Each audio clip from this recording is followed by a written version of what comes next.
So much for freedom of the press.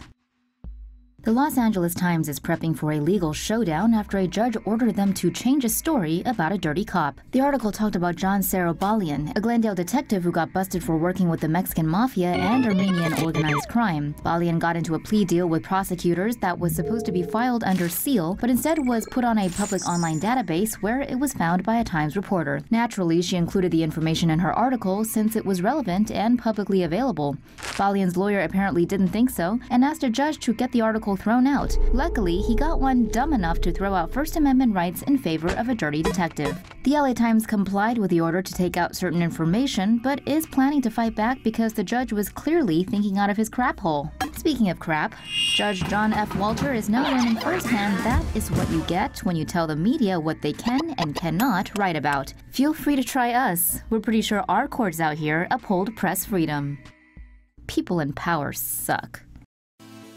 Mom angered by son's TSA pat-down. The mother of a disabled boy says her son is still in shock after he was put through an overly thorough airport security check. Mom Jennifer Williamson posted this video to Facebook on Sunday. It shows her son Aaron being patted down by a TSA agent in the security line at Dallas-Fort Worth Airport. As you can see from the video, the official appears to pat the boy down in several areas more than once, and it makes for some pretty uncomfortable viewing. In an accompanying post, Williamson accused the TSA of treating her family like dogs and traumatizing her son. Williamson says Aaron has sensory processing disorder, a condition that causes sensations to be incorrectly processed by the nervous system. This can lead to someone with SPD feeling distressed or having inappropriate responses to being touched. With that in mind, Williamson said she asked officials not to pat down her son. She said he passed through a metal detector without the alarm going off, but the TSA agents went ahead anyway. A livid Williamson said her son still doesn't understand what he did wrong. What's more, the process resulted in the family missing their original flight. The video has been viewed more than 4 million times on Facebook. And while some online commentators said the TSA agents were just doing their jobs, the overwhelming response was one of anger. Some of the milder comments said the pat-down went too far. Others, however, questioned the mentality and the motivation of the officials seen in the video. Some might say this kind of invasive security check is an unfortunate but inevitable procedure that reflects the times we live in. Others may argue that a climate of suspicion and fear that leads to searches like this means the terrorists are winning. So what do you think? Is Jennifer Williamson overreacting, or is something truly sinister going on here? North Korea blew up one of its own cities by accident. North Korea fabulously blew up one of its own urban cities accidentally during a ballistic missile test last year. Last April, when Kim Jong-fatty shot off a Hwasong-12 intermediate-range ballistic missile, it sadly couldn't even deliver a short range. Instead, it crashed in the city of Tokchon, located about 2 hours from Pyongyang. The missile was launched from the Pukchang airfield, but things went haywire as it flew 24 miles to the northeast, blowing up industrial or agricultural facilities in Tokchon. In the meantime, while North Korea is busy annihilating itself, what's Orangina doing? Bragging about the size of his bigly button. Wonderful. Trump threw Starbursts at Merkel during G7 summit. Trump is no stranger to winning, and if there's a Starburst throwing title out there, it should have his name on it.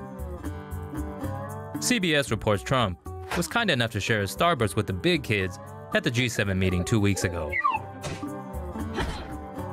There are Metro reports that Trump went into big boy mode when the other leaders were ganging up against him. The world leaders were trying to get things done, while Trump was his usual Trump-tastic self. Apparently, Angela Merkel was pressuring Sonny Delight to sign a joint statement when he pulled the candies out from his pocket and said, "Don't say I never give you anything." Trump initially agreed to do so, but then pulled out by a series of tweets and lashed out against the G7. China to use robotic birds to keep an eye on people across the country. The South China Morning Post reports China has started using bird-like drones to monitor everyday civilians. The Chinese government has reportedly sent the Dove drones to at least 5 different provinces across China, especially to Xinjiang, which is home to a large Muslim population. These robotic doves look so authentic when they fly high in the sky that even real doves start flying with them. The South China Morning Post reports the robotic drone mimics the flapping motion of a dove and will be able to evade human detection.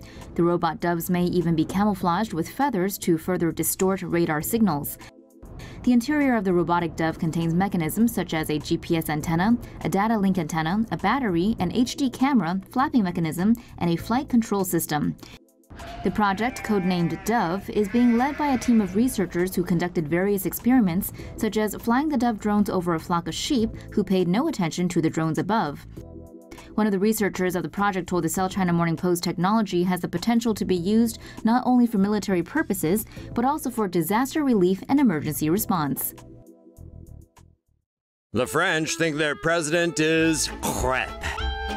French President Emmanuel Macron was elected in May amidst a tide of hope and oui, oui, oui. But that tide of oui quickly turned to its English-sounding variation. According to a recent poll, 57% of French people think that Macron, known as Jupiter in France, is performing rather Pepe Le Pew. And it more or less boils down to the fact that he's made it rain on his makeup artist. Which is ironic because many had quipped at his dashing looks versus the age of his 64-year-old wife. He's 39. How much did he spend exactly? Over 30 frickin' grand. And we agree with the French voters. That's a lot of crap. French authorities said the bill covered the makeup artist's travels to press conferences and trips abroad.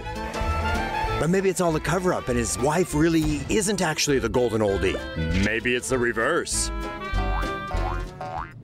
Dictator Xi bans stuff like the letter N and Animal Farm. It's a glorious time to be Chinese. Things are on the up and up in China. They've got predictive policing, cops using facial recognition, and a social credit system for everyone, and now a ruler for life. And let's not forget the longest and most funnest wall in the world, the Great Firewall of China. To celebrate dictator Xi Dada's anointing, the CCP has decided to ban fun stuff like the letter N and terms like disagree, incapable ruler, I oppose, and a boatload of others.